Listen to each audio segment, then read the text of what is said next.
e iniciamos la clase, ¿no? Ok. Ok, entonces, en esta clase hoy vamos a hablar acerca de la enzimología clínica. Ya sus compañeros dijeron que una enzima es aquella proteína que va a encargar de catalizar reacciones químicas, ¿no? Las reacciones químicas son necesarias para que las células sobrevivan. Sin enzimas, las células, los procesos que se llevan a cabo dentro de la célula tardarían días, semanas o inclusive meses en poder realizarse. Y por lo tanto, pues la célula moriría, ¿no? Entonces, siempre estas enzimas ayudan a que la célula tenga sus procesos biológicos. Por una parte, también lo que ocurre es que estas enzimas pueden actuar dentro de la célula y fuera de la célula. Por ejemplo, hay enzimas que fosforilan proteínas citoplásmicas que van a permitir que haya transducción de señales. ¿Qué significa esto? Bueno, que la señal que reciba del exterior de la célula se vaya pasando a través de las proteínas hasta llegar al núcleo para producir alguna proteína que se requiera como respuesta a este estímulo. Sin embargo, también hay enzimas que pueden catalizar reacciones afuera, como cuál se les puede ocurrir una enzima que haga reacciones externas que no estén dentro de la célula.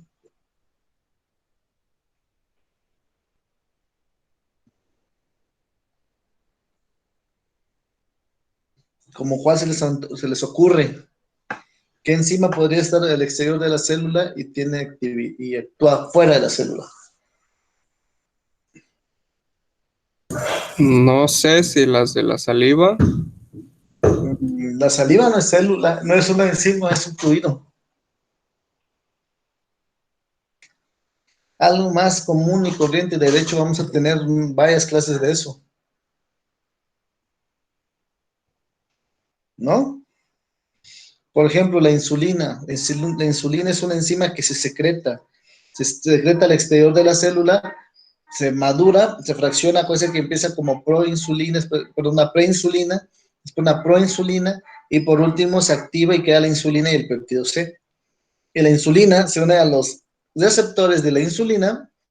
¿Para qué? Para traducir señales y los transportadores de glucosa puedan liberarse las vesículas del interior de la célula y se puedan fusionar en la membrana citoplasmática de las células.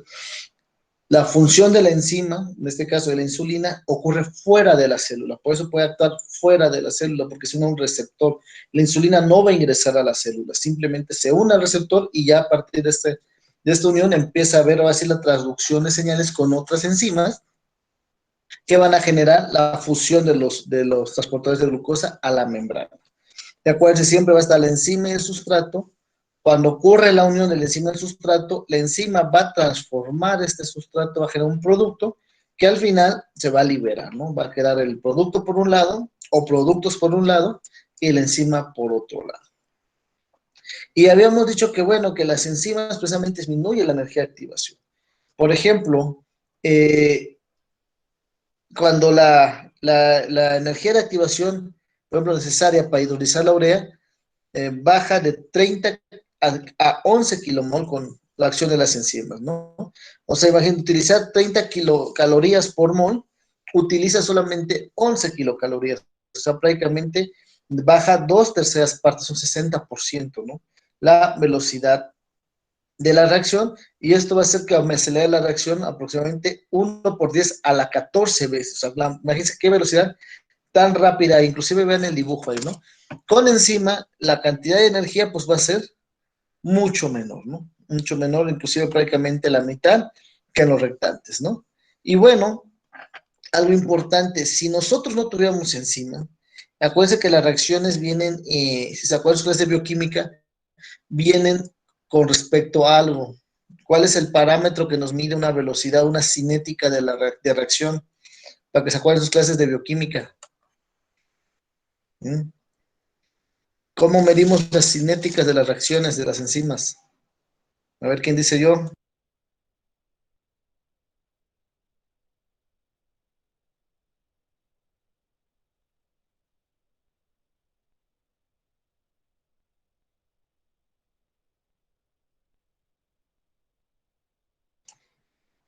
No, muchachos, acuérdense que utilizamos un valor que se ve inclusive hasta en fisicoquímica. ¿Qué valor es?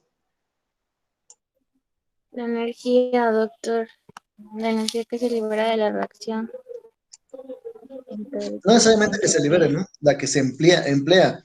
La famosa delta, ¿qué? ¿Diferencial de qué? Delta H, delta P, delta G, delta qué. Delta H. Exactamente, la delta H, que significa que es el diferencial de energía que se requiere para que se produzca la reacción. Si tiene un valor positivo, indica que requiere energía para poder ocupar la reacción. Si tiene un valor negativo, significa que no requiere aplicar la energía y que ocurre de manera espontánea. Sin las enzimas, por ejemplo, en este caso de la urea, no, la energía o la cantidad de energía requerida para poder hacer la reacción sea lo equivalente a poner a la célula a una temperatura de 529 grados centígrados, ¿no? Imagínense la cantidad de energía que se requeriría si no existían enzimas que pudieran hacer esta hidrólisis, ¿no? Entonces, por esas razones que nosotros decimos que sin las enzimas, prácticamente las células como las conocemos no existirían. Y eso conllevaría pues a que hubiera un mayor, prácticamente la vida como la conocemos no existiera. Y bueno, tanto la enzima como el catalizador pues van a ser una reacción de la velocidad de una reacción química, ¿no? Así como nosotros usamos enzimas, en la química pues usamos catalizadores, ¿no? Para generar una reacción más rápidamente. Sin embargo, las enzimas, a diferencia de un catalizador, tienen propiedades diferentes, por lo menos tres. Una, las enzimas son las únicas que tienen especificidad por sustrato. Un catalizador no puede actuar sobre varios sustratos. Las enzimas, al ser de naturaleza proteica, se inactivan por desnaturalización por calor.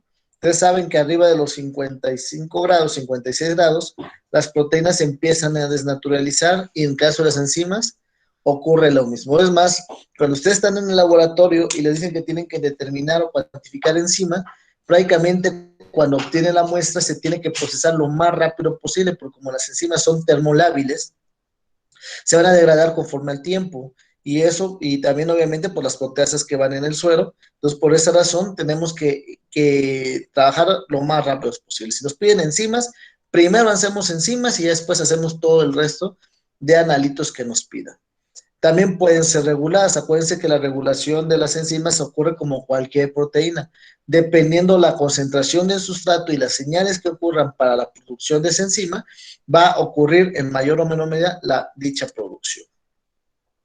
Y bueno, también algo, vean, muy importante. Una enzima puede ser hasta 1000 o actuar sobre 1000 moléculas por segundo. Bueno, entonces, como vemos, las enzimas van muy, muy rápido. Espérame tantito, muchachos, espérame tantito.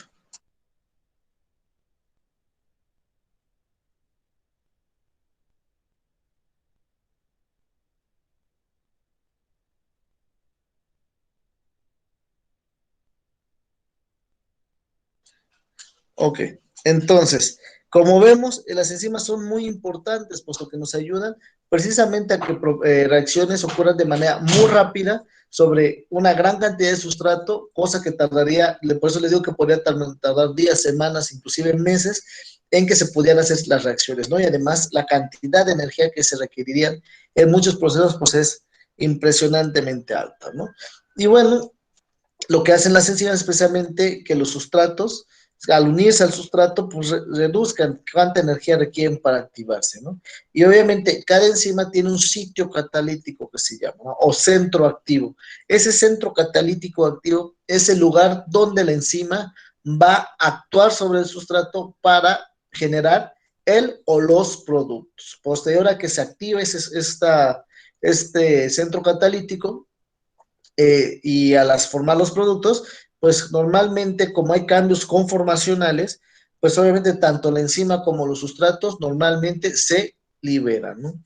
Hay que recordar que muchas enzimas, al momento que se activan, o ya sea por unión de cofactores o por unión de algún tipo de energía o unión por sustrato, tienden a cambiar su estructura conformacional. A nosotros siempre en las imágenes, en los textos, nos ponen dibujitos bien bonitos, ¿no? Como el que está aquí. Sin embargo, pues es una representación esquemática. Sabemos que una enzima no es así. Es una maraña de moléculas que están todas ahí revueltas y que ocupan un lugar en el espacio que tiene es tridimensional, ¿no?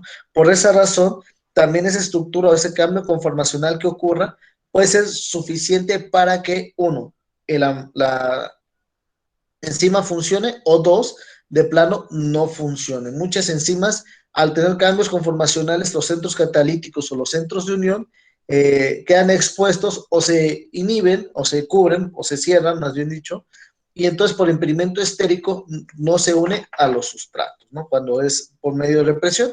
Si es con activación, pues los centros de unión y o activación del centro catalítico, pues queda expuesto para poder actuar sobre el sustrato, ¿no? Entonces, esto es lo que nos permite que precisamente gracias a esta fijación estereoquímica o estructura tridimensional pueda unirse al sustrato y transformarlo, ¿no? En todas estas funciones van a actuar todas las moléculas, principalmente las cadenas laterales de los aminoácidos.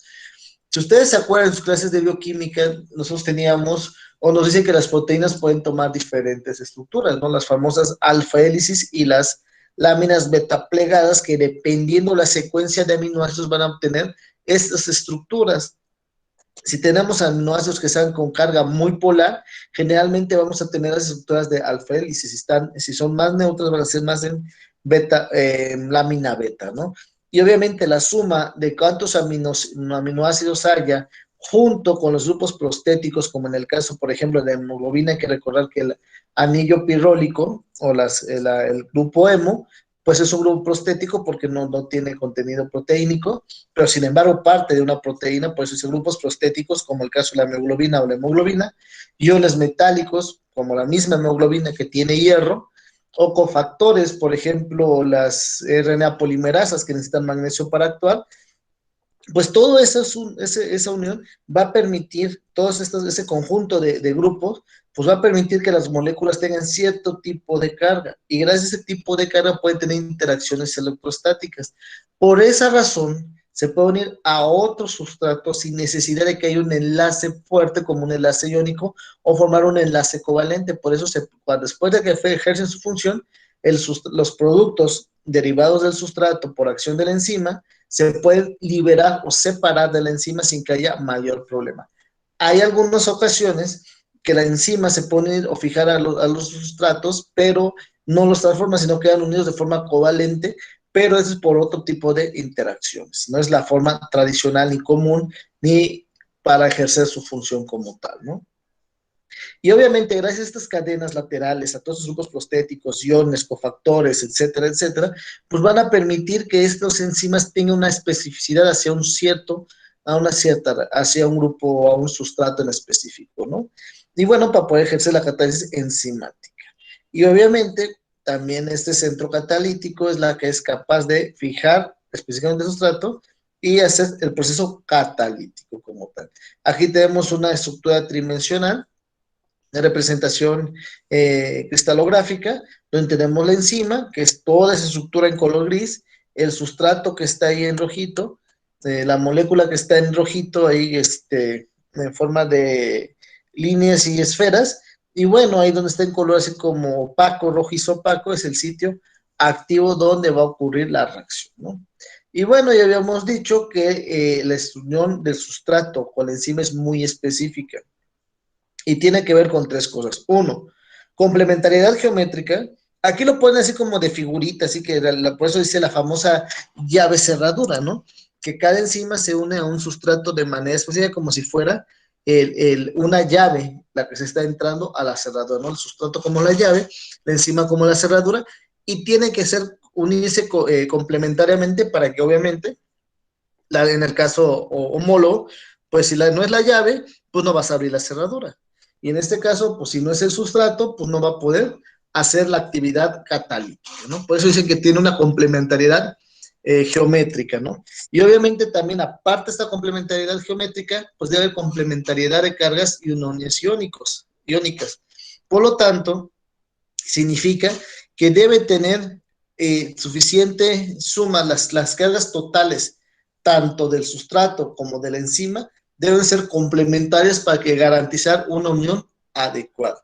Ojo, no quiere decir que, porque tengo una molécula que sea polar positiva, ya solamente con las negativas. También puede haber situaciones en que la enzima y el sustrato tengan cargas muy similares. Sin embargo, aquí lo que va a ocurrir, que ocurre un encaje inducido. ¿Cómo es esto? Que la enzima puede cambiar su estructura conformacional, dejando expuestos sitios de unión o sitio catalítico, para que a pesar de que haya esa repulsión de cargas, el sitio catalítico pueda actuar sobre el sustrato y formar los productos, ¿no? Por eso hay diferentes modelos, decía el encaje inducido, que es más o menos así como les decía, así casi a la fuerza, el modelo llave cerradura, el cual, como viene la figurita, encaja perfectamente, y otra es el estado de transición. Mientras la enzima esté inactiva, no se une a su sustrato. Cuando se activa, pues ya se pone a sustrato y hace su efecto catalítico, ¿no? O sea, es de un estado transicional. Y bueno, también hay que recordar que muchas veces decimos, es que el modelo llave cerradura es un sustrato con enzima. No necesariamente. Muchas veces decimos, es que la enzima tiene que hacer procesos de hidrólisis o rompimiento, catalizar y romper sustrato para formar productos. No siempre. Hay que recordar que también hay enzimas que unen sustratos. ¿Sale? En este caso también la enzima puede unir dos sustratos para formar un solo producto. Entonces, la enzima no solamente sirve para degradar, también sirve para construir, o sea, no nada más hace fase catabólica, también puede ser fase anabólica, dependiendo los sustratos y el tipo de enzima que se trate.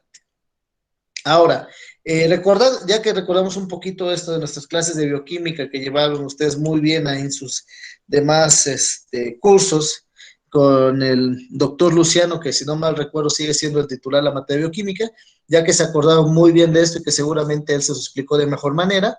Pues ahora, ¿qué vamos a hacer nosotros laboratorio? ¿Para qué? ¿Cómo vamos a detectar una enzima? Pues bueno, lo podemos hacer de diferentes maneras. Uno, ver cómo está la acción global de la reacción catalizada. ¿Qué significa? Cuantificar los productos, ¿no? Ver cuánto de ese producto o cuánto de ese sustrato se transformó, para ver cómo está activa o inactiva, o qué tan activa está esa enzima. También podemos utilizar un procedimiento para determinación del sustrato que desaparece o producto de reacción que aparece, en lo que se llama la cinética química. Vamos a ver que hay pruebas que te dicen, ¿sabes qué? Vas a mezclar el reactivo con el sustrato para cuantificar, por ejemplo, LDH, no, HDL. Entonces, bueno, lo mides a tiempo cero, después lo mides en 5 minutos, pues a 10 minutos, y entonces te va a crear una curva cinética. Y esa curva cinética te va a permitir cuantificar cuánta enzima, o cuánto sustrato, cuántos productos hay en esa reacción. ¿Sale? Entonces vas a ir haciendo conforme al tiempo. También podemos determinar si la enzima necesita cofactores, ya sea iones metálicos o coenzimas. Por ejemplo, caso de mioglobina y hierro, pues necesitamos mioglobina o hemoglobina, necesitamos el hierro, ¿no? Sin embargo, también podemos utilizar coenzimas o podemos utilizar, por ejemplo, calcio. Algunas enzimas como las troponinas necesitan calcio para funcionar. Otras como las polimerasas requieren magnesio para funcionar. Si no hay presencia de estos iones, pues no van a hacer nunca la reacción. O si no, o enzimas, ¿no? Como por ejemplo, el momento de hacer las lipoproteínas, o para que se van a estar desplazando, cuando veamos la parte de lípidos, vamos a ver que requiere coenzimas. Estas coenzimas nos van a permitir también que la lipoproteína pueda ir haciendo el intercambio de los ácidos, de los triacilglicéridos o triglicéridos por colesterol al momento que pasa todo el metabolismo lipídico, que vamos a ver en siguientes clases, ¿no? También se requiere coenzimas para poder hacer esta función. Es un ejemplo también donde se ocupan coenzimas. También podemos saber la dependencia de la actividad enzimática con la concentración del sustrato o la constante de eliminación del sustrato. También podemos ver de qué pH óptimo, un pH óptimo para poder ver cómo funciona la enzima o no. Hay que recordar también, muchachos, que al final de cuentas, al ser las enzimas son proteínas, al ser proteínas, también utilizan cierto pH. Si yo tengo pHs demasiados ácidos o demasiados alcalinos, lo que voy a hacer es desnaturalizar la enzima o inclusive inhibir la reacción enzimática, ¿no? También muchos, por eso, por ejemplo, ¿quién de ustedes ya ha trabajado alguna ELISA? ¿Alguien ha hecho una prueba de ELISA? No. Ok. Bueno, ELISA es un método de inmunodiagnóstico en el cual se utilizan anticuerpos ya sea para detectar otros anticuerpos o detectar un sustrato. Y se hace por espectrofotometría porque el anticuerpo que se utiliza para detectar el analito que quiero se une, por lo tanto debe tener naturaleza proteica, se une a este analito y este anticuerpo está acoplado con una enzima. Esta enzima, al momento que se le agrega un fluorocromo o algún sustrato revelado, la enzima lo va a empezar a degradar y la cantidad de color es proporcional a la cantidad de las enzimas que haya. Pero si yo lo dejo mucho tiempo, o sea, si no detengo la reacción, esa enzima, aunque sea poca, pues va a empezar a degradar todo el sustrato que hay, todo el sustrato cromogénico. ¿Por qué? Porque ya vimos que las enzimas pueden actuar sobre hasta 1000 sustratos por segundo, ¿no? Entonces imagínense, aunque haya poquitas enzimas, pero si no detengo la reacción después de cierto tiempo, pues va a hacer que eso a la larga me cuantifique o la cantidad de color sea tan intensa que pareciera que hay mucha cantidad del analito que estoy buscando. Entonces, para detener la reacción, se agrega algo que se llama soluciones de paro o solución de paro. Esta solución de paro no es otra cosa más que algún tipo de ácido diluido. ¿Para qué? Para que precisamente desnaturalice la proteína, la enzima, o inhiba precisamente la reacción enzimática, ¿no? Entonces, ¿qué hago? Acidifico el medio y ya la enzima, como ya no tiene el pH necesario para seguir degradando el fluorocromo, pues ya se va a estabilizar la reacción. Entonces, la intensidad de color va a ser proporcional a la cantidad del analito que estemos buscando. No sé si quedó entendido el ejemplo. ¿O les quedó más dudas de cómo el pH puede ayudarnos en el diagnóstico?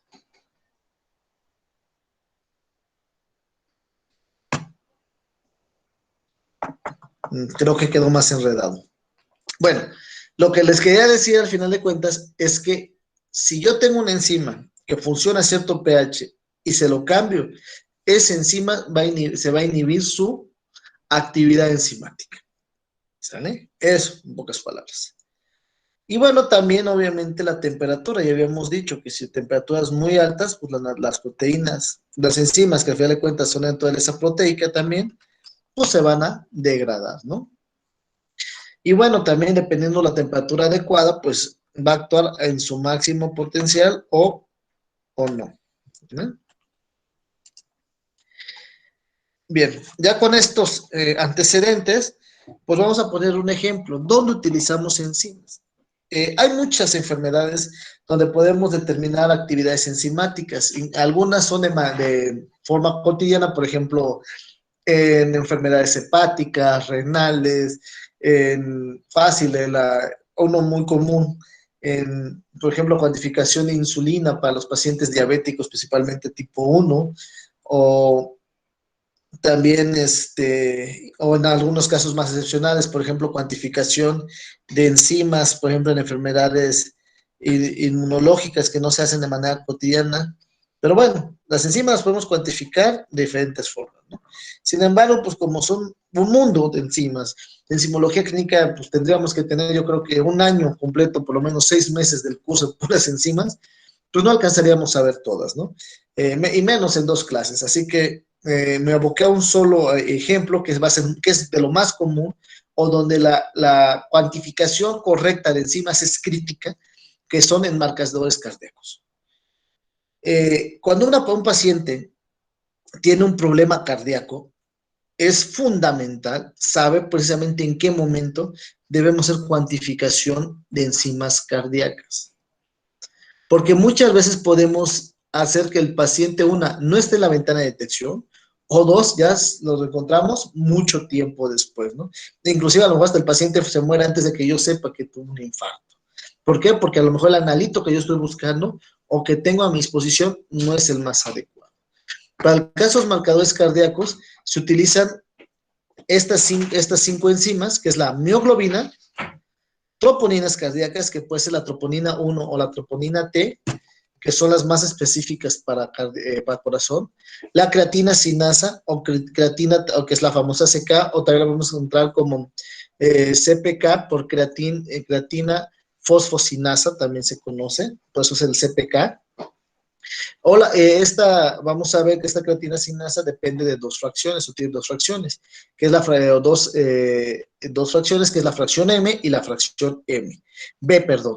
Entonces, y la miocárdica, es la CKMB, que lo hemos visto también en el laboratorio, ¿no? Entonces, la diferencia entre la CK y la CKMB es la fracción o qué tipo de creatina sinasa es la que estamos cuantificando. Creatina sinasa o CK como tal es todas las variantes de creatina sinasa, mientras que la creatina CKMB es la creatina sinasa miocárdica que está en las válvulas cardíacas del corazón. Y la última, que es la menos específica, que inclusive con sus compañeritos que están ustedes de tópicos selectos de hematología hemos hablado, la famosa lactato deshidrogenasa, ¿no? Hay dos isoenzimas, la 1 que está en el corazón y la 2 que se encuentra en el suelo. Y la lactato deshidrogenasa, ya les decía que al final de cuentas solamente nos dice que tenemos algún problema de destrucción celular. ¿De qué tipo? No sabemos, porque la lactato deshidrogenasa se encuentra en el interior de la célula y lo único que hacemos es liberar. Esa puede ser que es una enzima encargada del desdoblamiento del lactato para producir piruvato. Pero del piruvato al lactato, y bueno, lo que va a ocurrir aquí es que ese lactato deshidrogenasa se libera, está en todas las células, entonces al liberarse al medio extracelular solamente indica que hay un daño. Sin embargo, van a ver o han visto que cuando hay un problema cardíaco, muchos médicos todavía la siguen pidiendo, pero que en sí nos va a decir que hay un daño, pero sin embargo no es específico. Esta es la cinética que ocurre. Generalmente la primera enzima que se va a demostrar o se va a encontrar incrementada va a ser la mioglobina, lógicamente, ¿no? Es la proteína que mayor cantidad hay. Eso se va a empezar a producir desde las primeras 2 horas del infarto agudo al miocardio, que es, digamos, la patología más común que nos podemos encontrar, donde se requiere que las enzimas se detecten en la menor tiempo posible. Posteriormente se va a incrementar lo que es la CK total, después la fracción CKMB, las troponinas, tanto T como I, y hasta el último vamos a encontrar la lactato deshidrogenasa. ¿Cómo va a ir ocurriendo este daño? Vean, algo muy interesante. La mioglobina se empieza a producir desde las 2 a 3 horas, con un pico máximo entre 6, 8 y 12 horas. Y después entre 24 y 36 horas empieza a disminuir a la normalidad. Después de 36 horas ya están los niveles normales de mioglobina. Entonces, si el paciente tuvo un infarto hace 2 días y yo lo quiero determinar de que a ver si tiene un infarto, nunca lo voy a encontrar. O sea, no, el paciente no tiene nada. Es que ayer tuve dolor de pecho y no sé qué. Hace 2 días sentí que me sofocaba, tuve hormigón en el brazo, me dolió el pecho, me faltó la respiración. Y yo detecto mioglobina, no lo voy a detectar porque ya pasó el tiempo. ¿Y qué va a ocurrir? Que vamos a decir, no, el paciente no tuvo un infarto. ¿Quién sabe qué habrá sido? Pero no, simplemente porque la ventana de detección ya pasó. En el caso de la creatina sinasa, fracción MB, al igual que la total, empieza a producirse entre 3 y 6 horas. Sin embargo, los picos máximos de la fracción mioglobínica pues ocurre entre las 12 y 24 horas, y la de las total va desde los 18 hasta las 30 horas, en las cuales llegan a la normalidad, en el caso de la fracción MB, desde un día a 3 días, en el caso de la total, de 3 a 4 días. Las troponinas empiezan a aumentar entre la fracción la troponina I empieza de 3 a 4 horas, pico máximo 12-20 horas, y después de 7 a 9 días, normal. Sin embargo, vean, las troponinas T puede durar, se incrementa de entre 4 a 6 horas, inicia, puede durar igual como la troponina I de 12 a 20 horas, el pico máximo. Sin embargo, el tiempo que va a estar circulando puede ser de 10 hasta 14 días. Mientras que la lactatohidrogenasa, después de 12 horas, es cuando empieza a elevarse. Y hasta las 30, 40 horas se mantiene picos altos y se mantiene entre 10 a 12 días. Si vemos este cuadro, pues yo para saber si el paciente está teniendo un infarto de primera mano, yo determinaría mioglobina, porque es la primera que se produce, ¿no? Es la que más pronto va a estar incrementada. Pero si yo quiero saber si un paciente, una persona que manifestó, un conocido que manifestó dolor de pecho, entumecimiento de extremidades, mareo, dificultad para hablar, etcétera, o sea, todos los síntomas de un infarto, quiero saber si lo tuvo, pues yo voy a determinar troponinas T. ¿Por qué? Porque las troponinas T van a encontrarse incrementadas de 10 a 14 días, ¿no? Entonces, por un lado, vemos la mioglobina que me está monitoreando la parte inicial del infarto, y por otro, las troponinas, principalmente la T, que me va diciendo cómo se va resolviendo este infarto, ¿no? Si yo hiciera todo el panel de enzimas, si yo lo hago antes de 2 horas, todo me va a salir negativo. Después de 2 horas, de 2 a 4 horas, pues la mioglobina puede que me dé positivo, me puede que me dé negativo, y todas las demás me va a dar negativo.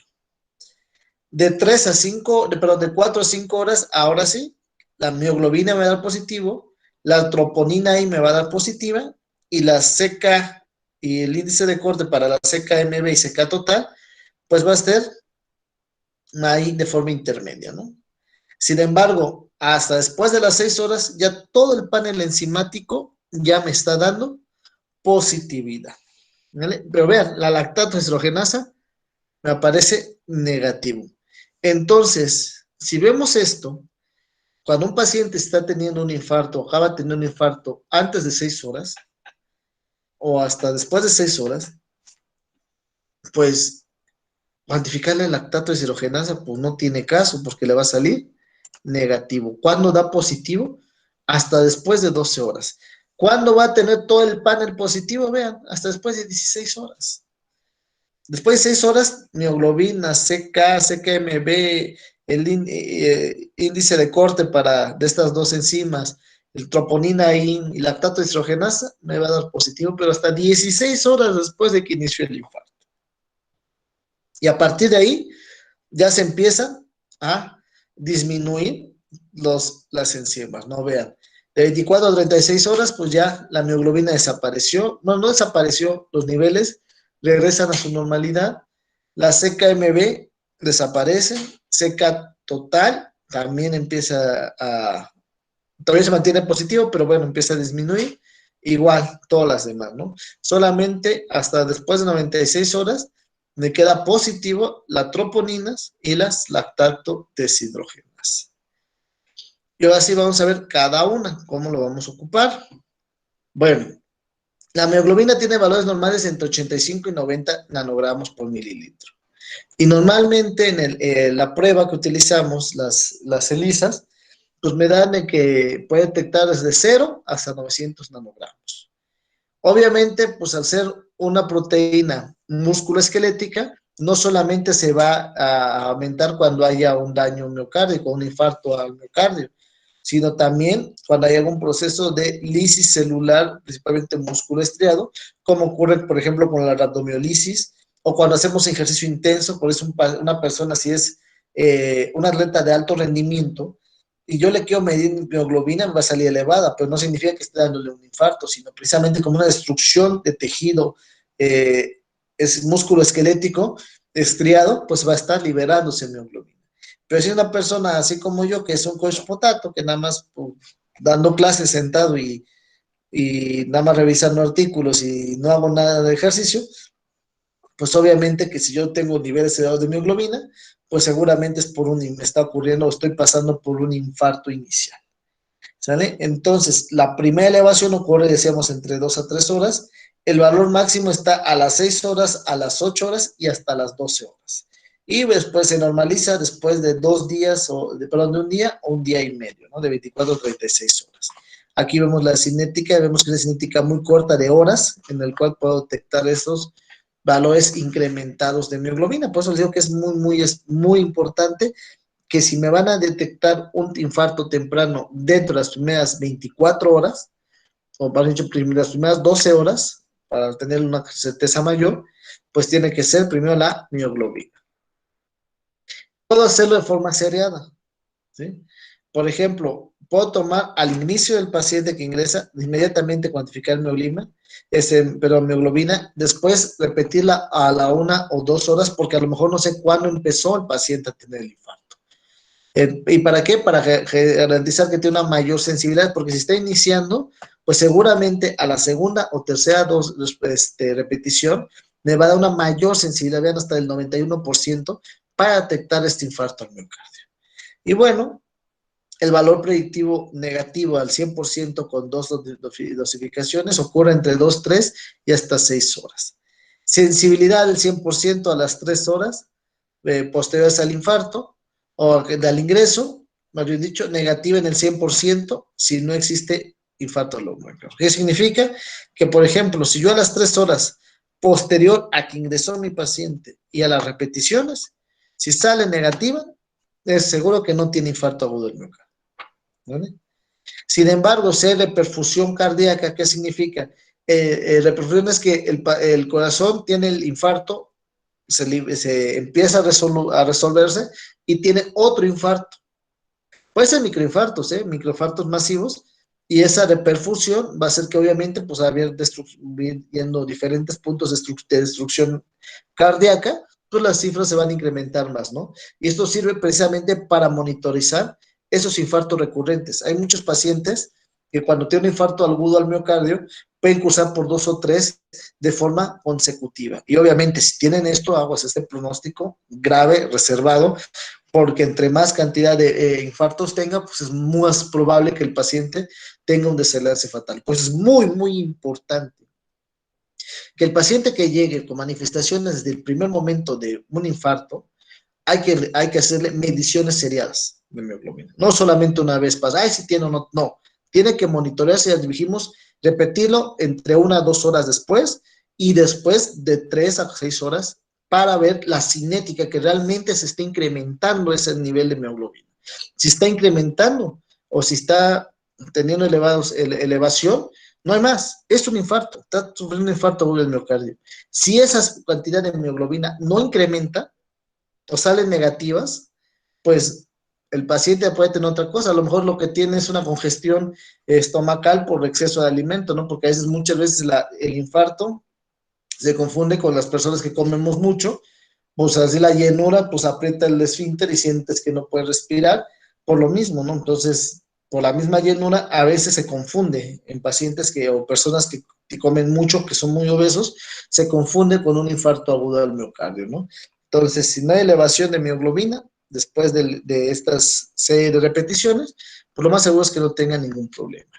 ¿Qué otras cosas pueden aumentar? Pues obviamente cualquier otra situación que tenga que haber de degradación muscular, como las cirugías, insuficiencia renal, lesiones en músculo esquelético, ya sea rabdomiolisis, choques eléctricos, porque hay una muerte celular. Cuando ustedes les dan un toque, pues van destruyendo células del tejido musculoesquelético, distrofias musculares, rabdomiolisis, anoxia, o sea, mucho ejercicio físico, especialmente los que no están entrenados. Por ejemplo, nosotros que de repente se nos ocurre cada inicio de año de que ahora sí me voy a poner ese ejercicio, me voy todo el día al gimnasio y quiero hacer en un día todo lo que no hice en 5 años, ¿no? Entonces, imagínense, ¿no? La destrucción celular que va a ocurrir de los tejidos y por lo tanto, pues se van a incrementar los niveles de mioglobina. Otro que son muy importantes son las troponinas. Las troponinas es un conjunto de proteínas que van a lo largo de la cadena de actina y que van a permitir precisamente la polimerización de estos microtúbulos de actina, que van a permitir la contractibilidad o relajación del músculo estriado esquelético, y entre ellos, pues obviamente el músculo cardíaco. Existen 3 isoformas que puede estar en el músculo cardíaco, en el caso de la troponina I, también en el estriado lento o estriado rápido. ¿Qué significa esto? Dependiendo qué tanta contractibilidad tenga, ¿no? La isoforma cardíaca, ya dijimos, está en aurículas y ventrículos, o sea, la parte superior del corazón.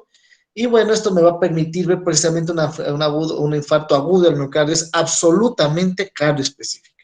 La troponina I es 100% es específica para infarto agudo del miocardio. No hay, esa es la mejor enzima para medir. Empieza a elevarse de 3 a 4 horas, dependiendo cómo sea la lesión. Su valor máximo puede ser entre 12 y 20 horas, y después de 7 a 9 días empiezan los niveles otra vez normales de troponina sérica. Y esto lo que va a ocurrir es que precisamente gracias a esta troponina yo puedo ir monitoreando el infarto, ¿no? O sea, por ejemplo, si yo empiezo a detectar a las 3, 4 horas, después de que se inician los síntomas, empieza a elevarse, pues yo voy a empezar a monitorear, a cuantificar cada 2, 4 horas, hasta tener un máximo entre 12 y 20 horas de las troponinas. Y si me da incrementado, pues no hay más, es un infarto. ¿Por qué? Porque esto se debe o se libera por la necrosis miocárdica. ¿Qué significa? La destrucción de las células cardíacas del miocardio van a estar liberando estas troponinas y por lo tanto pues, se van a poder cuantificar en suelo. Vean, la cinética es mucho más alargada.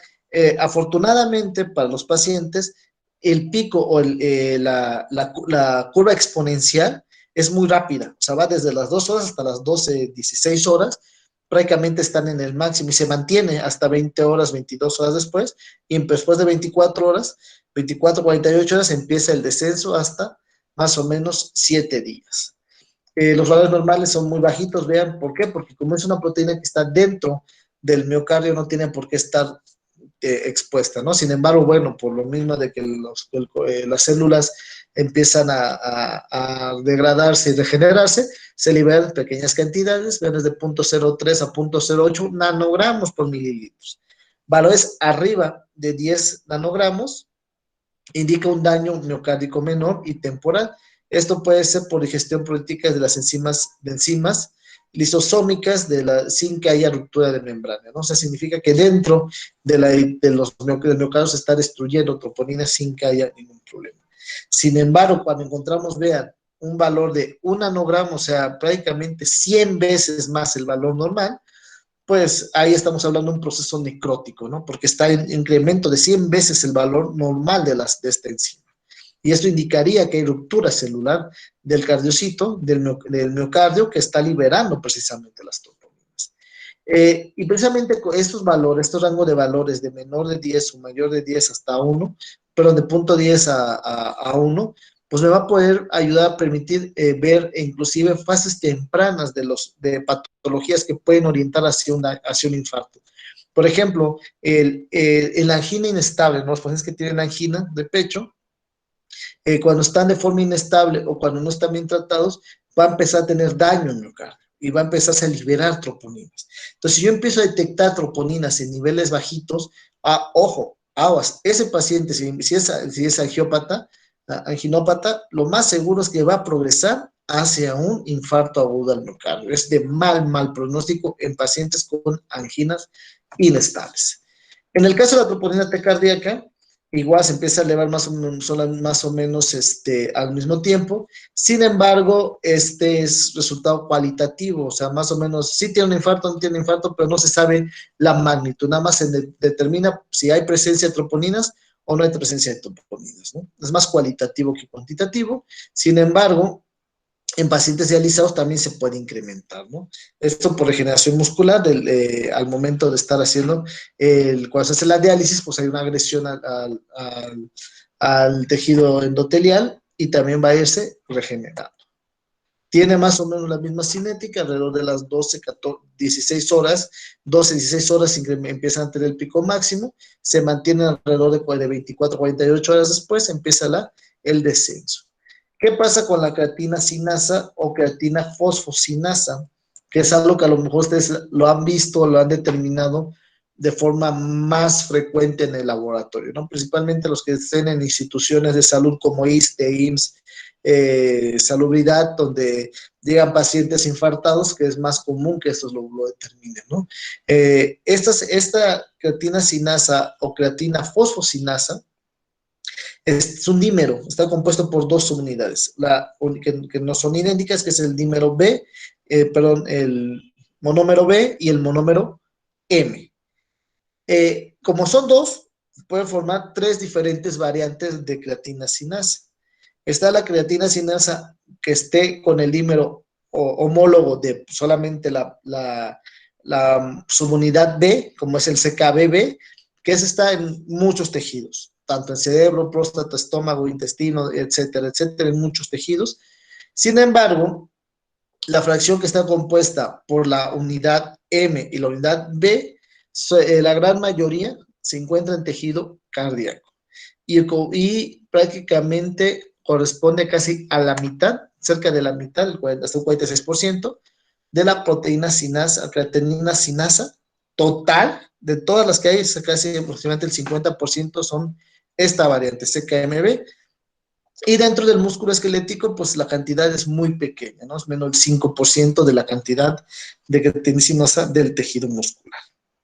Por esta razón, la creatina sinasa o CKMB es un marcador muy específico, no específico, pero sí muy más sugestivo de daño cardíaco, porque está en mayor cantidad en el corazón, en las válvulas cardíacas, que en tejido muscular. No así la mioglobina. La mioglobina ya dijimos que se puede incrementar por cualquier daño en tejido musculoesquelético o cardíaco, o cardíaco. En el caso de la CKMB, se va a incrementar en gran cantidad o en mayor medida por un daño a nivel cardíaco. Si hay daño muscular, la elevación no es tanta. ¿Va a aumentar la CK total? Sí, pero CKMB no va a incrementar.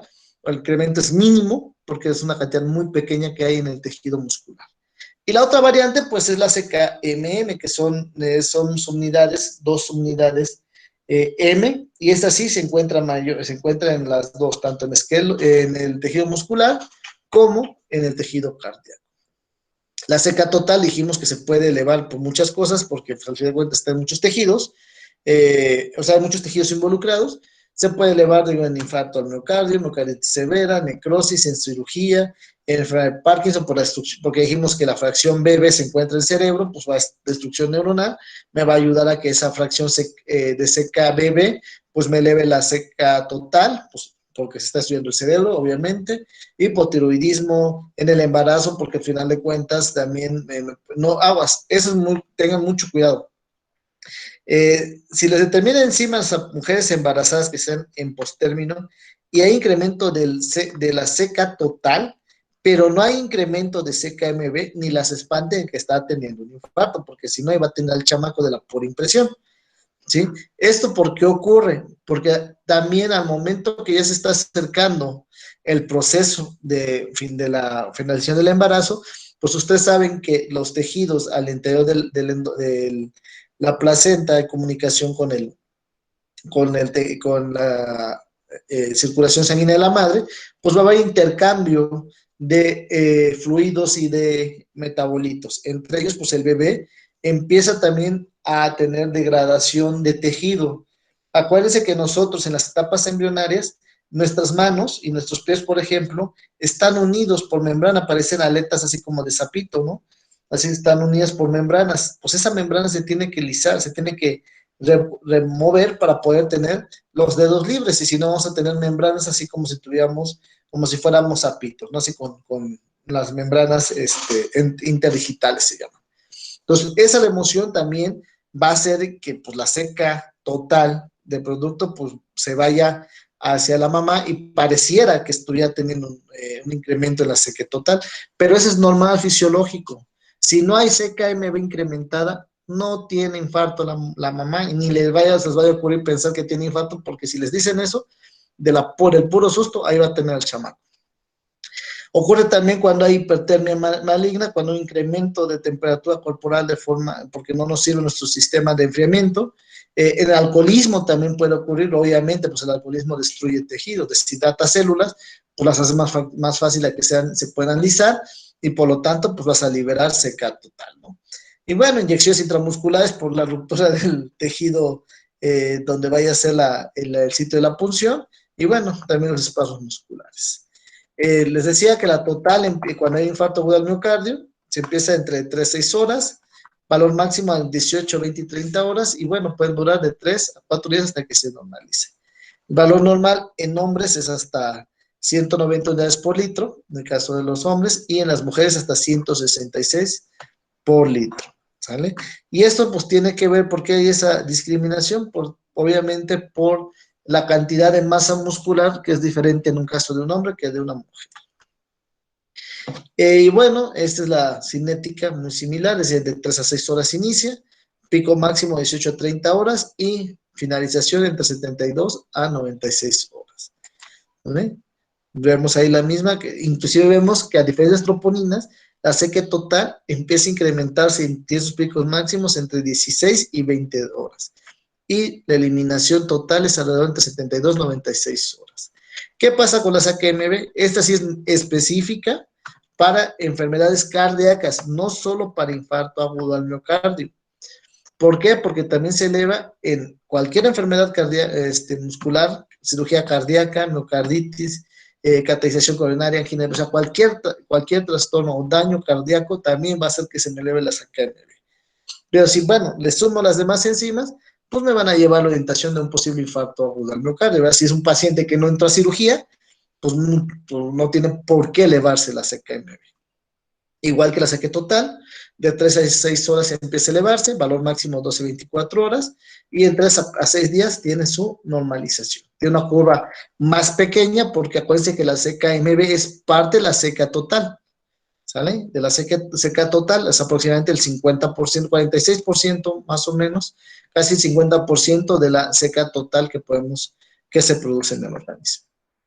Lo que les decía, cuál es el índice de corte, si había un valor que decía índice de corte. El índice de corte es un parámetro que se saca entre la cuantificación de la seca total dividido entre la seca fracción MB. Y eso se multiplica por 100, es un porcentaje. Si hay un incremento mayor del 3.5 al 4% o más, se indica que hay un aumento de la SACA-MB de origen cardíaco. ¿Qué significa? Que el índice de corte arriba del 4% es muy seguro que se trate o es sugestivo de un infarto o un daño a nivel cardíaco, no a nivel muscular. ¿Vale? Por ejemplo, en el caso de la SACA-MB esquelética, se va a mantener estable, porque si no hay daño a nivel muscular, pues se mantiene estable. Sin embargo, si hay daño cardíaco, pues va a empezar a incrementarse esta SACA-MB. ¿Sale? Esto es lo que ocurre. Vean, los que son de origen miocárdico, la SACA-MB de origen miocárdico, se incrementa y se mantiene estable entre 16 y 18 horas y disminuye. Sin embargo, la SACA-MB, que es de origen musculoesquelético, se incrementa y se mantiene estable por mucho más tiempo, ¿no? Más de 96 horas. En el caso de la SACA-MB cardíaca, al llegar a circulación, es atacada por otra enzima, lo que va a formar una isoforma que se llama SACA-MB1. Si yo puedo cuantificar o puedo hacer electroforesis de variantes de SACA-MB y hago la relación entre la cantidad de SACA-MB2 cardíaca y la SACA-MB1 que ya se usó por una carboxipeptidasa, me puede indicar también un infarto al miocardio. O sea, no solamente con la misma SACA-MB, como sabemos que se produce tanto en tejido muscular como en tejido cardíaco, y utilizo el patrón electroforético de SACA-MB, pues también yo puedo sacar esta diferencia. Si tengo una diferencia mayor de 1.5, pues seguramente este infarto ocurrió entre las primeras 4 y 6 horas, la podemos identificar, ¿no? O sea, si tengo forma de hacer cuantificación de corrimiento electroforético, lo podré lograr de una forma muy rápida. ¿Qué pasa con la lactato deshidrogenasa? Decía, la lactato deshidrogenasa es una enzima citoplasmática, hace la oxidación del lactato piruvato. De manera normal tenemos de 230 a 460 unidades por litro a 37 grados. Pues bueno, la diferencia es muy grande. ¿Por qué? Porque por la lactasa deshidrogenasa la producimos de forma normal. Pues nosotros normalmente tenemos células que se nos están muriendo y por lo tanto se está liberando, ¿no? Entonces, pero hay cierta cantidad y cierta concentración de forma normal, ¿no? Se eleva de 12 a 16 horas, para pico máximo de 30 a 40 horas, se normaliza de 10 a 12 días. Se encuentra en todas las células, principalmente en hígado, miocardio, músculo esquelético y glóbulos rojos. ¿Por qué? Porque dijimos que la lactasa deshidrogenasa es una enzima que se ocupa o se ocurre o se utiliza en la glucólisis anaerobia que lleva el eritrocito. Está compuesta de 4 cadenas polipeptídicas de 2 tipos, la unidad M, que es principalmente el músculo esquelético y hígado, y la unidad H, que está principalmente en el corazón. Y bueno, podemos encontrar diferentes isoenzimas, dependiendo de la variante que podamos detectar. Si tenemos la forma de detectarlo, pues podemos detectarlo. Por ejemplo, si la variante LD1 es la que está incrementada, pues lo más seguro es que tenga un problema de infarto al miocardio, o un daño cardíaco, porque es la que está principalmente en el corazón. La L2 abarca hasta el 40% del total, y así diferentemente. La LD5, por ejemplo, la variante 5 se encuentra principalmente en el hígado. Y también se utiliza en metabolismo anaerobio, como ¿cuál? Como los eritrocitos. La variante 5 también se puede encontrar en los eritrocitos. Hay una variante que es la SX, que solamente la tenemos los varones, y se encuentra en los testículos y en el esperma. En el suelo normal, pues nosotros tenemos que hay mayor cantidad de L2 que LD1. ¿Por qué? Porque ya vimos que L2 es la que está en mayor cantidad, vean, del 28 al 40% de lactato deshidrogenasa total. La LD1 está de un 18 al 33% y está predominantemente el corazón, entonces debe estar en cantidad menor, ¿no? Entonces, por eso debe haber mayor cantidad de LD2 que de LD1. Si yo hago el cociente de LD1 en LD2, debe ser menor a 1. ¿Por qué? Porque tenemos más cantidad de lactato tipo 2 que de lactato tipo 1. Cuando hay daño miocárdico, pues el cociente se invierte. ¿Qué significa? Como incrementa la LD1 que está principalmente en el corazón, pues al hacer esta relación de la lactato deshidrogenasa entre 2, que es la que está en mayor cantidad, pues va a haber una mayor inversión, o sea, va a ser invertida, va a ser mayor a 1. Algo muy importante, aunque la lactato deshidrogenasa es muy inespecífica, tiene una gran utilidad porque puede encontrarse para el diagnóstico de las tardías de infarto, ¿no? O sea, a lo mejor el paciente ni siquiera sintió el daño, pero de repente nosotros al encontrar elevada esta lactato deshidrogenasa, tipo 2 principalmente, pero tipo 1 principalmente, si tenemos la forma de poderlo cuantificar, y si no, por lo menos el incremento del lactato deshidrogenasa y el paciente no tuvo ningún tipo de trauma, no hizo ningún ejercicio, o sea, no tuvo nada que pudiera hacer que se incrementara el lactato, no tiene una anemia hemolítica, ahorita aprovechando que están los de tópicos selectos, no tiene anemia, pero si incrementa el lactato, seguramente, la lactato deshidrogenasa, seguramente fue un infarto al miocardio. Y vean, está hasta 10, 12 días después. ¿Sale? Miren, ahí está la curva igual de la pendiente.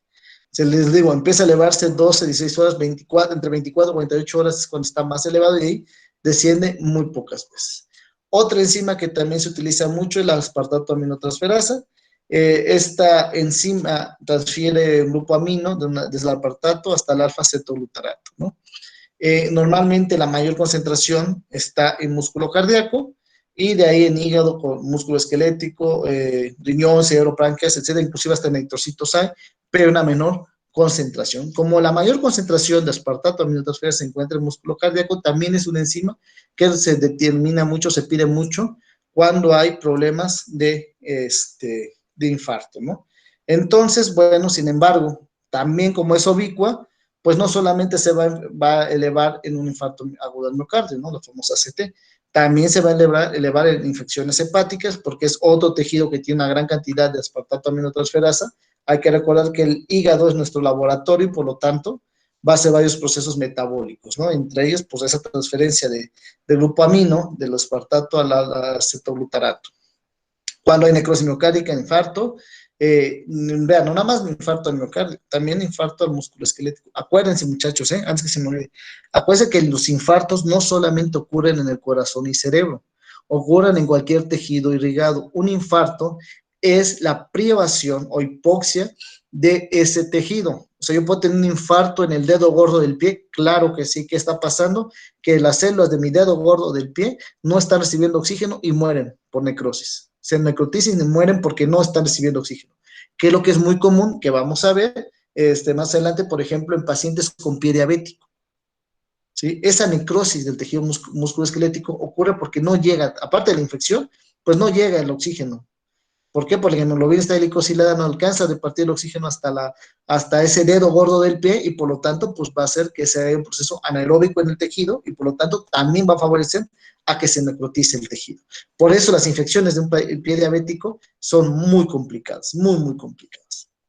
Bueno, otras enfermedades, regresando a la enzimología, distrofia muscular progresiva, pancreatitis, embolia, hemólisis, pues obviamente, pues si está también en los eritrocitos, pues se puede incrementar en procesos hemolíticos. Ojo, ya vieron también que esto puede deber en hemólisis, aguas con las anemias hemolíticas, también puede ser un indicador, sí, no tan específico, pero puede indicarnos, ¿no? Que también hay otros más específicos que ya vimos, pero también puede ayudar.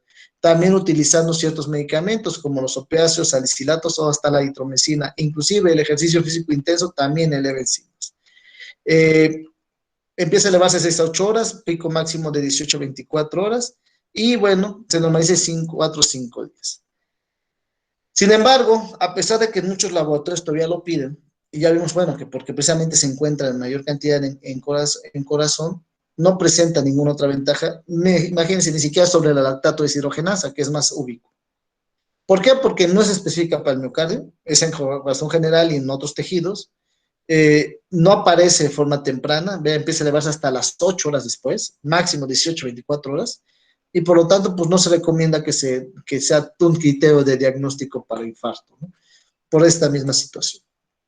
Entonces, ya para terminar, últimas diapositivas, porque ya nos pasamos de la hora. Normalmente la CK y CKMB no aumentan en angina inestable, solamente se aumentan cuando hay infarto. Entonces, esto nos puede permitir discriminar entre una angina inestable y un infarto agudo al miocardio. Cerca de la tercera parte de los enfermos se cree que padecen angina inestable. ¿Por qué? Porque no hay elevación de CK total y CKMB. O sea, muchas veces se confunde la angina inestable con un infarto agudo. Pero si no hay CK ni CKMB, pues no es que es casi seguro que se trate de una angina inestable, no de un infarto agudo al miocardio. Y además, también ya dijimos que el incremento de las troponinas, dependiendo qué tanto incrementen, puede ser que sea un infarto agudo al miocardio, un microinfarto o un daño miocárdico menor. Valores de más o menos 10, de 0.10 unidades nanogramos, pues hablamos de una angina inestable, ¿no? Porque hay un daño miocárdico menor. Si hay de 1 a más, pues seguramente es un infarto agudo al miocardio, ¿no? Y entonces, por lo tanto, la troponina debe ser considerado como un marcador o el marcador de elección para poder considerar a estos enfermos de infarto agudo al miocardio como algo importante, ¿no? Y para confirmar que realmente está el infarto, pues hay que monitorear diferentes horas, no solamente una sola. Se tiene que, cuando ingresa al hospital el paciente, a las 2 horas, 4 horas, 6 horas, 9 horas, y otra vez a las 2 y 24, ¿no? Si no tenemos el diagnóstico seguro. Entonces, como vemos, es muy seguido, por eso sigue una cinética. Por eso es importante saber las cinéticas de las enzimas. ¿Por qué? Porque esto nos va a permitir saber y cuantificar y monitorear diferentes enfermedades, y esta es una de las más importantes. Por último, este es el esquema de algoritmo que podemos utilizar. Por ejemplo, si el paciente llega con dolor torácico, puede ser un síndrome coronario agudo. Si hay sospecha, bueno, primero es un electrocardiograma. Si hay elevación, pues hace CKMB, está incrementado y las troponinas igual, pues seguramente es un infarto agudo al miocardio. Si nosotros vemos que la troponina está normal o solamente ligeramente incrementada, como dijimos, lo más seguro es que una angina inestable. ¿Sale? ¿Dudas o preguntas? No, profe, todo bien. Ok, si no hay dudas o preguntas, detengo la... ¿Perdón? ¿Alguien iba a preguntarlo? ¿Una pregunta? Dime, María José. Por ejemplo, puede ocurrir lo mismo en el hígado, que una enzima se eleve primero y después otra. Por ejemplo, si se eleva la fosfatasa alcalina, que es una enzima de secreción, pero no se elevan las demás, indica un daño en el tejido o tienen que elevarse todas.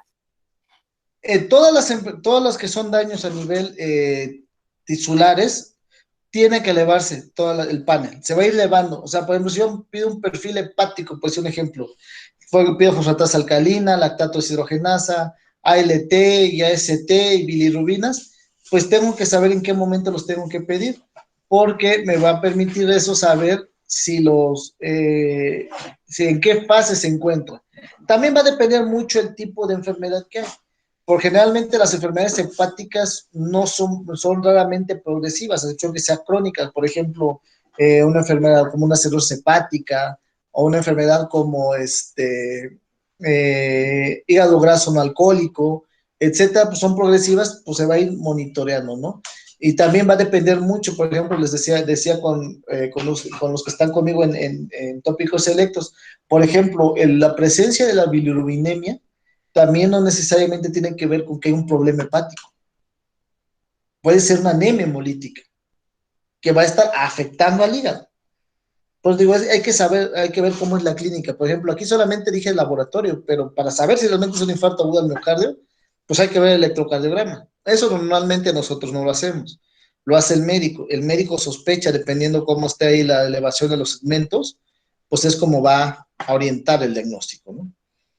Pero nosotros, en el caso de cualquier perfil, las enzimas son muy importantes, saber en qué momento se van a elevar, cuando hay un daño.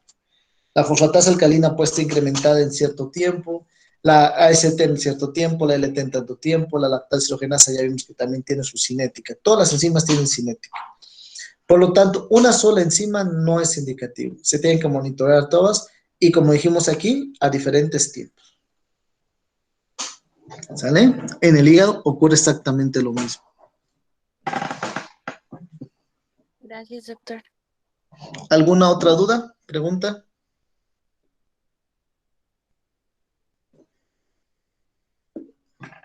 Dime, Yulei.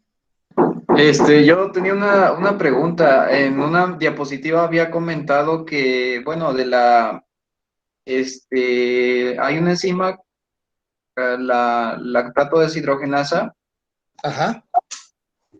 había dicho que hay dos tipos, ¿no? La uno y la 2. Ah, no, hay más tipos.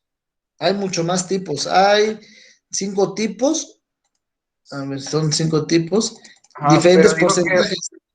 había comentado que hay una que se encuentra más elevada en suero normal. Me Ah, parece que es la 2 o la uno, no recuerdo muy bien. la 2. De hecho, ahorita ya está, no, sí se ve que está ahí los tetrámeros.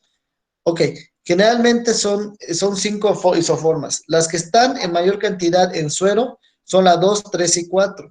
Sin embargo, la 2 es la que abarca casi el 50% del lactato deshidrogenasa de todo el cuerpo, de todo el cuerpo, ¿sí? Y obviamente, como es de todo el cuerpo y la que está en circulación, pues la que está predominantemente en circulación, la 2. La uno está predominantemente del corazón, o sea, ese 18-33% del total de la lactato deshidrogenasa está en el corazón. Por eso la LD1 generalmente no se encuentra en circulación, se encuentra en cantidades muy pequeñas, cosa que la L2 se encuentra en mayor cantidad, ¿sí? Y estas dos, la relación de estas dos es la que nos puede conllevar a ver si tiene algún tipo de infarto, ¿no? O daño cardíaco. Por ejemplo, si es la lactato 5, ese me va a permitir monitorear si hay daño hepático, por ejemplo, la variante 5. Ok, muchas gracias, doctor. ¿Alguna otra duda o pregunta?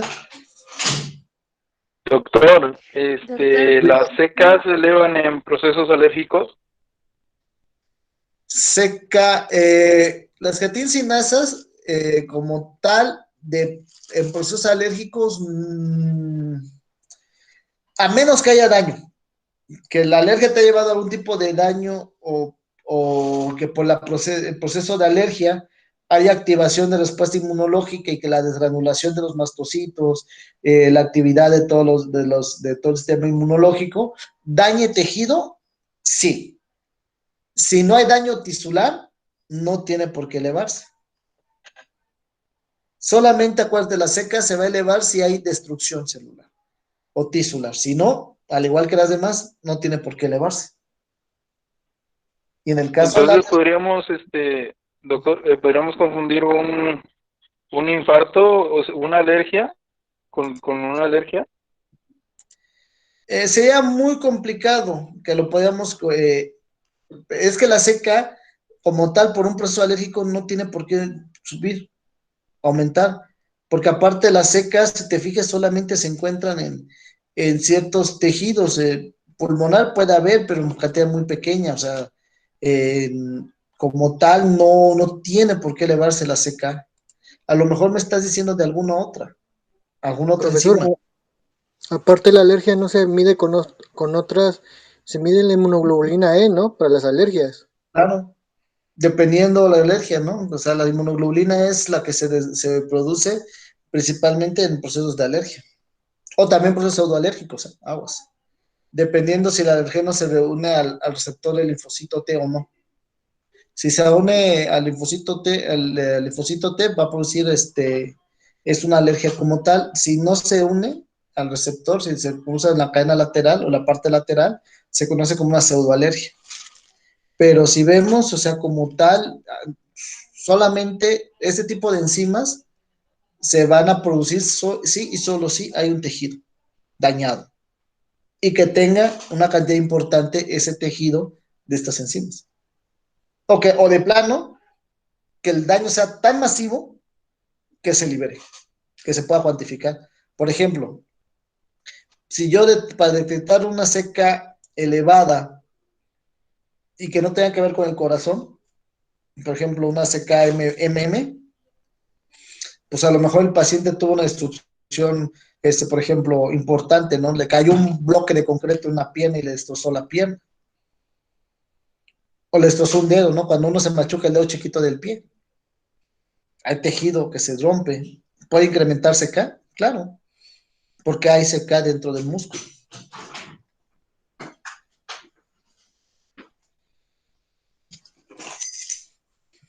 ¿Sí? Pero en un proceso de alergia, como tal, yo no lo he oído. Por lo menos no encuentro la explicación lógica. A menos que haya daño ocasionado de forma indirecta, precisamente por las inmunoglobulinas, la liberación de los mastocitos de todas las prostaglandinas, de los leucotrienos, la activación de perforinas y granzimas por parte de células citotóxicas. Solamente así yo podría explicar que hubo un daño y que el daño fue importante para que hubiera un incremento de SK. Yo vería más probable incremento de lactato de deshidrogenasa que de la seca. Y, profe, ¿y en enfermedades autoinmunes? No, bueno, ese es otro cantar, claro. Por ejemplo, en enfermedades autoinmunes, por ejemplo, la artritis reumatoide, pues puede haber incremento, sí. No es mucho, ¿eh? La seca total no incrementa mucho porque el daño es más articular que muscular. Sin embargo, en, en lo que es lupus eritematoso generalizado, como hay daño a nivel de epitelio, de, por ejemplo, la famosa máscara de lobo, las alas de mariposa, el eritema malar, hay daño a nivel del tejido epitelial y puede haber una liberación de CK. Pero es muy raro. Generalmente, precisamente este tipo de enzimas no se utilizan mucho para otras cosas que no sean daño cardíaco o daño hepático. Es más, ni siquiera la de lupus, que es un gran porcentaje de pacientes cursa con nefritis lúpica, se les determina, porque ni siquiera el daño en el riñón se utiliza secar. ¿Por qué? ¿Dónde leíste eso de lo de la alergia de seca que incrementa? Digo, me llama la atención porque yo nunca lo había oído. A lo mejor es algo nuevo y yo no me he dado cuenta. Digo, ¿y es Es válido? que en una ocasión estuve en un laboratorio clínico Ujú. y nos llegó un paciente que era alérgico a las avispas, a las abejas, creo. Y pues como era familiar de la señora de ahí, le hicieron casi todos los análisis que teníamos y le hicimos el de la CK y le salió elevado, pues, Ah, y bueno. fue muy, muy raro. Ah, bueno, aquí fue porque la enzima, aquí lo que ocurrió es que al momento del picado de la abeja, ¿qué es lo que ocurre? Hay una vasoconstricción del tejido respiratorio y va a haber lesión y lisis del tejido, del tejido. O sea, si hay una lesión del tejido. Por ejemplo, es que decías una alergia, yo pensaba que, por ejemplo, un proceso, por ejemplo, como un alergeno como el polen. Pero aquí sí hubo un daño, una lesión que ocasionó precisamente el proceso de dematización y destrucción del tejido, pues sí, puede elevarse la CK. Pero si tú sacaste CKMB, seguramente salió normal, porque no hubo daño cardíaco. Pues ya no recuerdo muy bien porque fue ya tiene tiempo, pero sí, me acuerdo que salió algo elevado en la CK y pues nos pareció un poco raro, ¿no? Ahora, otra cosa importante también, el proceso de que no pueda respirar, porque se le cierra la garganta, produce hipoxia celular. Y al haber hipoxia celular, ¿qué ocurre? Muerte de tejido. ¿Vale? Pero eso es de forma indirecta, no es porque tuvo la alergia, sino al momento que no puede respirar, se reduce el flujo de oxígeno y ocurre hipoxia celular primero y luego tisular, y generalmente lo que sufren primero son las extremidades distales. Si no se recompone, pues el paciente muere porque no puede respirar. Y al no poder respirar, pues no hay oxígeno para los tejidos. Y si no hay oxígeno para los tejidos, pues hay necrosis celular y por eso se incrementa. Pero no realmente por el proceso alérgico, sino por la consecuencia. ¿Vale? Ok, doctor, sí está bien. ¿Alguna otra duda o pregunta? ¿No? Tengo una vuelta, por ejemplo, en pacientes diabéticos, ¿cómo se mide la función de la insulina? La puedes cuantificar y ver la resistencia a insulina. Es una operación que vamos a ver en la clase de mañana. Yo creo que empezamos a ver lo de los portadores de glucosa. Puedes cuantificar insulina y con eso tú te das cuenta de la actividad de la enzima, si hay o no hay. La funcionalidad es muy difícil cuantificar si funciona o no funciona. Lo que aquí se cuantifica en diabetes es qué cantidad de insulina hay. Pero como es muy cara, hay otra opción que es cuantificar péptido C. El péptido C se forma a partir de la hidrólisis de la preinsulina. Y entonces la misma cantidad que hay de péptido C es la misma cantidad que hay de insulina. Entonces es una forma indirecta de cuantificar insulina que es más barato. Pero nada más lo cuantificas la cantidad igual. No puede ser por el ISA. Pero eso lo vamos a ver en diabetes. No se preocupe. Ok, gracias. Sabe.